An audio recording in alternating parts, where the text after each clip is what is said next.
नमस्कार दोस्तों, आज हम पहुंच रहे हैं पर्यटन ग्राम देवगढ़। लेकिन हमारा असली मिशन है घने जंगलों के बीच छिपे एक ऐसे मंदिर तक पहुंचना जहां ज़्यादातर पर्यटक पहुंच ही नहीं पाते हैं।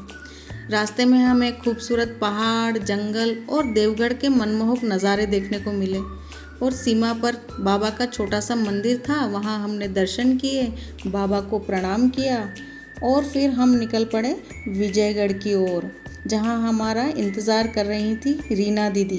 रीना दीदी ही हमारी इस मंदिर को ले जाने के लिए गाइड बनी हैं आज। और हम निकल चले विजयगढ़ से होते हुए मंदिर के लिए। रास्ते में हमें वर्तमान राजा का निवास भी देखने को मिला।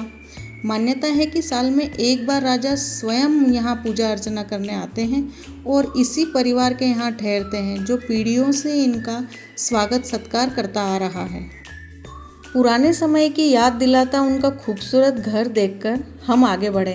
नदी पार की, जंगलों के बीच पगडंडियों पर चलते रहे, लेकिन तभी हम रास्ता भटक गए। कुछ देर इंतज़ार और अनुमान लगाने के बाद आखिरकार हम सही दिशा में बढ़े और ढूंढते ढूंढते पहुंच गए प्राचीन गोदड़देव मंदिर।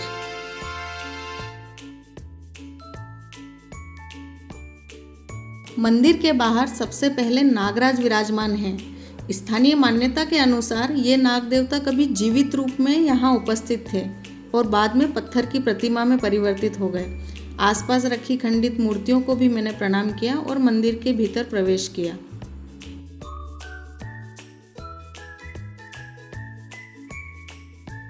प्रवेश करते ही सबसे पहले मैंने गोदड़देव को प्रणाम किया।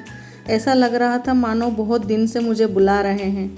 देखिए कितना खूबसूरत यह प्राचीन मंदिर बना हुआ है। दर्शन करने के पश्चात मंदिर में रखी लकड़ी की तलवारों पर मेरा ध्यान गया। जब मैंने रीना दीदी से इनके बारे में पूछा तो उन्होंने बताया कि पुराने समय में अनुष्ठानों के दौरान बलि की प्रतीकात्मक परंपरा इन्हीं लकड़ी की तलवारों से निभाई जाती थी।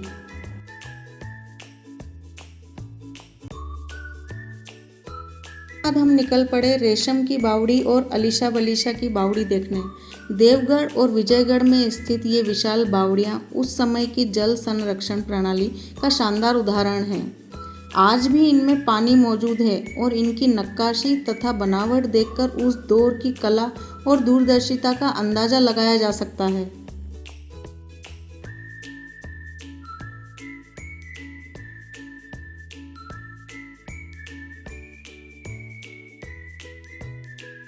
फिर हमारी अगली मंजिल थी देवगढ़ की मां भवानी का मंदिर। सूखी नदी को पार कर हम इस प्राचीन मंदिर तक पहुँचे। एक ओर गणेश जी और दूसरी ओर बाबा भैरव की प्रतिमाएं पत्थरों पर उकेरी हुई हैं। बरसात और सर्दियों के मौसम में जब नदी में पानी भर जाता है ना, तब इस मंदिर की खूबसूरती कई गुना बढ़ जाती है।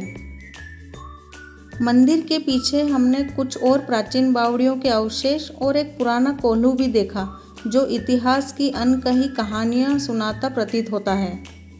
दिन भर के इस रोमांचक यात्रा के बाद हम पहुंचे टुकटुक होम स्टे। मिट्टी और गोबर से लिपि पुती दीवारों वाला यह साधारण लेकिन बेहद खूबसूरत होम स्टे मन को सुकून देने वाला था।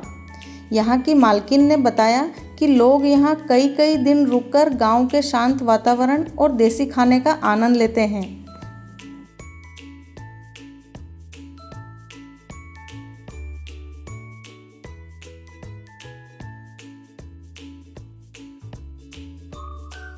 देसी टमाटर की चटनी, गर्मा गर्म रोटियां और स्वादिष्ट सब्जियों के बारे में सुनकर हमें भी भूख लग गई। फिर हमने भी दीदी के हाथों का बना स्वादिष्ट भोजन खाया, जिसका स्वाद लंबे समय तक याद रहेगा।